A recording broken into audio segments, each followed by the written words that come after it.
नमस्कार, मैं हूं आपके साथ मयंक। देखिए, आज 21 तारीख है और मैं सीधा मुद्दे पर आना चाहता हूं। पहला मौका है, पहली बार चीन के राष्ट्रपति शी जिनपिंग ने सीधे तौर पर डोनाल्ड ट्रंप को बड़ी चेतावनी दे दी है, बड़ी धमकी दे दी है। चीन की तरफ से यह कहा गया है कि फौरन हॉर्मूज में जो ब्लॉकेड कर रखा है अमेरिका ने, उसे खाली किया जाए। देखिए, जो खबरें हैं उसके मुताबिक चीन के राष्ट्रपति शी जिनपिंग की बात होती है मोहम्मद बिन सलमान से। उन्होंने फोन पर बात की मोहम्मद बिन सलमान से, सऊदी के क्राउन प्रिंस से, और उन्होंने फोन पर जो बातें कही मोहम्मद बिन सलमान से, दरअसल ये डोनाल्ड ट्रंप के लिए सीधी सीधी चेतावनी है। देखिए, शी जिनपिंग ने क्या कहा। उन्होंने कहा कि हॉर्मूज को फौरन खोलना जाना चाहिए। जो ब्लॉकेड कर रखा है अमेरिका ने, उसे फौरन खोला जाना चाहिए। बात नंबर एक। बात नंबर दो, हॉर्मूज में जिस तरह से पहले जहाज निकल रहे थे, उसी तरह से जहाज आने जाने शुरू होनी चाहिए। उन्होंने चिंता जाहिर की, तीसरी बात, कि जो हालात मिडिल ईस्ट में बने हुए हैं, अमेरिका और ईरान के बीच जो तनाव है, इसको लेकर उन्होंने कहा कि हम इस मामले को बेहद गंभीरता से ले रहे हैं और ये बड़ी चिंता का कारण है।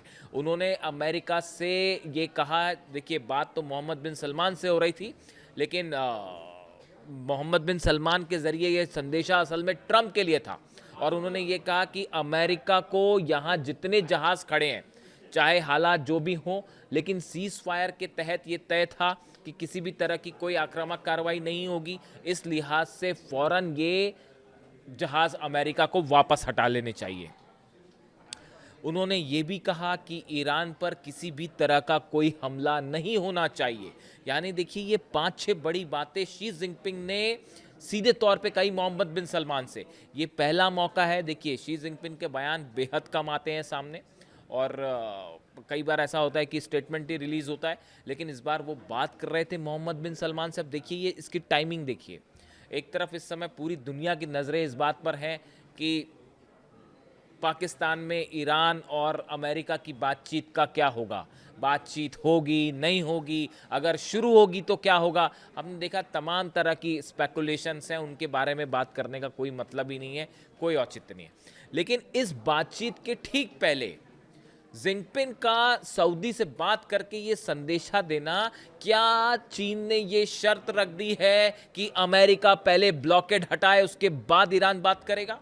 देखिए, ये एक बड़ा, इसको जिस तरह से एनालिसिस किया जा रहा है इस दोनों की बातचीत का, मोहम्मद बिन सलमान और शी जिनपिंग की बातचीत का, कुछ लोगों का ये मानना है कि देखिए, लगातार कल से पिछले 24 घंटे से ज़्यादा हो चुका है और लगातार ये स्पेकुलेशन है कि ईरान बातचीत में शामिल होगा, नहीं होगा। इस तरह की बातें कई बार, कभी एक रुख आया फिर दूसरा रुख आया, वहाँ से ट्रंप के अलग अलग बयान आ रहे हैं। इन हालात में कहा यह जा रहा है कि क्या पर्दे के पीछे से चीन ने ये बड़ी शर्त अमेरिका तक पहुँचा दी है कि यहाँ पे जो ये ब्लॉकेड कर रखा है आपने, इसको पहले हटाइए, उसके बाद बातचीत होगी। कुछ ऐसा ही रुख चीन का भी, कुछ ऐसा ही रुख जो है वो ईरान का भी है। बहुत सारी चीज़ें आपको जो दिखाई दे रही हैं, उसके पीछे, पर्दे के पीछे बड़े सारे खेल चल रहे हैं। तो ये बात समझनी होगी। यहाँ पे एक बड़ा गठजोड़ दिख रहा है ईरान का और चीन का, और चीन बेहद नाराज़ है इस बात से लेके कि उसके जहाज़ों को आने से रोका जा रहा है। चीन का ऑयल बिजनेस बुरी तरह से प्रभावित हो रहा है, इसीलिए चीन बेहद नाराज़ है। और ईरान की तो मैं अलग से बात करूँगा ही। ईरान की जनता कह रही है कि हमें जिल्लत की डील मंजूर नहीं है, हमें शान के साथ शहीद होना मंजूर है, जंग कबूल है, लेकिन ये जिल्लत वाली डील मंजूर नहीं है। इस तरह के नारे लग रहे हैं ईरान में। लाखों लोग बीती रात सड़कों पे थे और सेना को ये अपील की गई कि सेना हमारी जो फैसला लेगी हम उसके साथ हैं, सेना को एक्शन लेना चाहिए, सेना तय करे क्या करना है। इस तरह से ईरान का जो मूड है पब्लिक का, अगर आप समझें, बेहद गुस्से में। ईरान में कोई किसी तरह की बातचीत करना नहीं चाहता। और खासकर देखिए, ये इस पूरे आक्रोश की जो वजह है, एक तो आपने, इसीलिए मैं आपको कह रहा था जब मैंने वीडियो बनाए थे कि जिस समय अली खामेनी साहब का असैसिनेशन किया गया, उसी समय डोनाल्ड ट्रंप ये जंग हार गए थे, उसी समय नेतन्याहू ये जंग हार गए थे। और अब दुनिया भर की आप कोशिश कर लीजिए, आप ईरान के यूरेनियम को किसी भी हालत में हासिल नहीं कर सकते। देखिए, अगर बातचीत होगी भी तो क्या उसमें कोई जादू होने वाला है? क्या हो जाएगा बातचीत के, बताइए। इस बातचीत को टेबल पे लाने के लिए घुटनों पे है अमेरिका। पिछले 48 घंटे से कोशिश हो रही है, किसको फोन नहीं घुमाया गया? रूस मॉस्को फोन घुमाया गया, बीजिंग फोन घुमाया गया, सऊदी से बात हो रही है, अरब देशों से बात, पाकिस्तान से बात की किसी तरह से ईरान को आप टेबल पे ले आइए, ये कोशिश हो रही। अब अगर बातचीत कर भी ली ईरान ने तो क्या होगा? उससे क्या यूरेनियम छोड़ने को तैयार हो जाएगा ईरान? कतई नहीं तैयार होगा। और आपको जो ईरान की जनता कह रही है हम जंग के लिए तैयार हैं, ईरान का हर शख्स जंग के लिए तैयार है।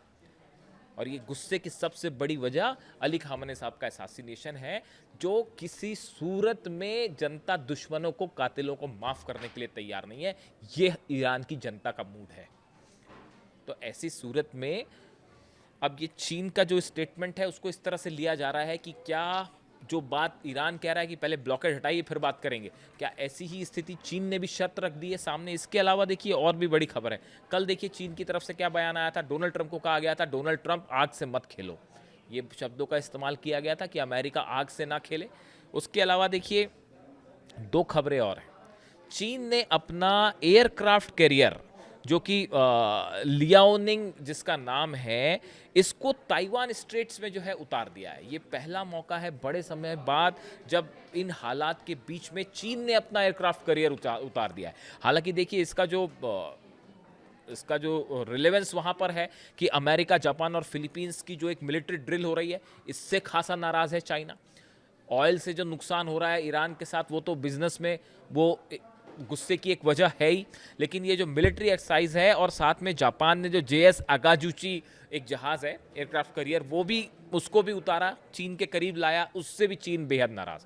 यानी देखिए ऐसा लगता है कि चीन को ये लगने लगा है कि उसका ऑयल बिजनेस खत्म करने की कोशिश हो रही है, पहले वेनेजुएला में, फिर ईरान में, उसके बाद अब ये military drill America, Japan, Philippines की, जापान का एयरक्राफ्ट करियर आना, ये चीन को घेरने की। यानी ये जंग ऊपरी तौर पे एक ईरान और अमेरिका की जंग तो है ही, लेकिन ये अंदर ही अंदर एक बड़ी जंग छिड़ चुकी है चीन और अमेरिका के बीच वर्चस्व की। और अब शी जिनपिंग का सामने आना और उसकी टाइमिंग देखिए सामने आना, ये डोनाल्ड ट्रंप के लिए माना जा रहा है कि पहली बार चीन ने सीधी धमकी दी है, वो भी राष्ट्रपति के स्तर पर। इस तरह से कहा गया कि फौरन जो है आप अपना ब्लॉकेड हटाइए, इस तरह का संदेश दिया गया।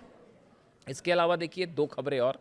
एक खबर ये है कि यूनाइटेड नेशंस में जबरदस्त बहस हुई है, चीन और रूस एक तरफ रहे और अमेरिका दूसरी तरफ, और तीनों देशों के बीच जबरदस्त बहस देखने को मिली, एक तरफ अमेरिका, एक तरफ रूस, चीन। देखिए कहानी कहां से शुरू होती है कि वॉशिंगटन मतलब अमेरिका की जो रिप्रेजेंटेटिव है यूनाइटेड नेशन सिक्योरिटी काउंसिल में, उन्होंने आरोप लगाया, Washington alleged Beijing is aiding Moscow through dual-use supplies, while also accusing Russia and Iran of dangerous military cooperation impacting Gulf security. America की तरफ से दो आरोप लगाए गए सिक्योरिटी काउंसिल में। पहली बार ये कहा गया कि जो यूक्रेन की जंग चल रही है, इसमें चीन ऐसा मटेरियल प्रोवाइड कर रहा है रूस को जो कि डुअल यूज होता है, उसको इंडस्ट्रियल इस्तेमाल भी होता है और उससे मिसाइल्स भी बन सकती है। यही बात ईरान के लिए भी कही जाती है। तो ये आरोप अमेरिका ने लगाए और ये भी कहा कि रूस और ईरान का जो मिलिट्री गठजोड़ है, इसकी वजह से गल्फ में हालात खराब है। ये कौन कह रहा है? अमेरिका। बस उनका ये कहना था और चीन के प्रतिनिधि ने अमेरिका को जम के धो डाला, और ऐसे ही रूस ने भी। देखिए चीन की तरफ से कहा गया कि China hit back calling US claims old rhetoric and blaming western arms for prolonging the conflict. चीन ने ये कहा कि ये आपके हथियारों की रेस की वजह से आज मिडिल ईस्ट में और यूक्रेन में जंग खत्म नहीं हो रही। ये आरोप लगाए चाइना ने अमेरिका के ऊपर कि आपकी जो ये हथियारों का खेल चल रहा है, इसकी वजह से आज मिडिल ईस्ट में भी हालात खराब है और यूक्रेन में भी हालात खराब है। ये जो आर्म रेस आपने शुरू की अपना प्रभाव जमाने की दूसरे देशों में जाके, इसकी वजह से आज हालात खराब है। और देखिए रूस ने भी कहा, रूस ने भी जितने आरोप लगाए अमेरिका के, उन सब का उसने विरोध किया। और रूस की तरफ से भी क्या बात कही जा रही है, लावरोव ने जो विदेश मंत्री हैं, उनका भी बयान आया है कि फौरन अपना ब्लॉकेड हटाए अमेरिका। उनकी विदेश मंत्री अब्बास अराक्ची, ईरान के विदेश मंत्री से बातचीत हुई थी और उस बातचीत के दौरान भी उन्होंने ये बात कही साफ तौर पे कि किसी तरह का ब्लॉकेड जो है वो कतई मंजूर नहीं है अमेरिका का, और ये ब्लॉकेड हटना चाहिए। तो देखिए आप, ये स्थितियां अब ऐसी हैं कि वो पाकिस्तान में जो बातचीत होगी वो अपने आप होती रहेगी। देखिए उसको गंभीरता से लेने, कम से कम मैं तो उसको बिल्कुल भी गंभीरता से नहीं ले रहा बातचीत को। अगर कोई डील होगी तो ईरान की सेना उसका अनाउंसमेंट करेगी, हम मान लेंगे। कल से खबरें चल रही हैं, किस तरह की खबरें देखिए आप कि जेडी वेंस जाने वाले हैं, फिर खबर आती है जेडी वेंस नहीं जाएंगे, फिर उसके बाद ट्रंप कहते हैं जेडी वेंस जाएंगे, फिर ये कहते हैं कि अभी जाएंगे, फिर कहते हैं शाम को जाएंगे, फिर कहते हैं कल सुबह जाएंगे, फिर कहते हैं कल रात को जाएंगे। अरे जब आना हो आ जाइए भैया, कर लेंगे बात, देख लेते हैं बात की जीत का क्या नतीजा होगा। वो कल से यही चल रहा है, यानी बस वहाँ से बयान आते रहे व्हाइट हाउस से और पूरी दुनिया फॉलो करते रहे कि जेडी वेंस आ रहे हैं नहीं आ रहे। जब आना होगा आएंगे। ईरान को कोई न किसी चीज़ की जल्दबाजी नहीं है। देखिए पहला मौका है जब विदेश नीति के स्तर पर अमेरिका इतना ज़्यादा झुका हुआ दिखाई दे रहा है, यानी किसी भी सूरत में वो ईरान को जो है बातचीत के टेबल पर लाना चाहता है।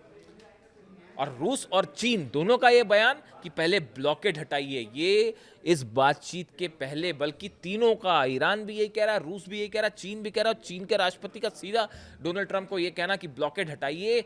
क्या यहाँ पर ये तीनों देश मिलकर इस बात के लिए तैयार हैं कि अमेरिका के ब्लॉकेड को यहाँ से हटाया जाए?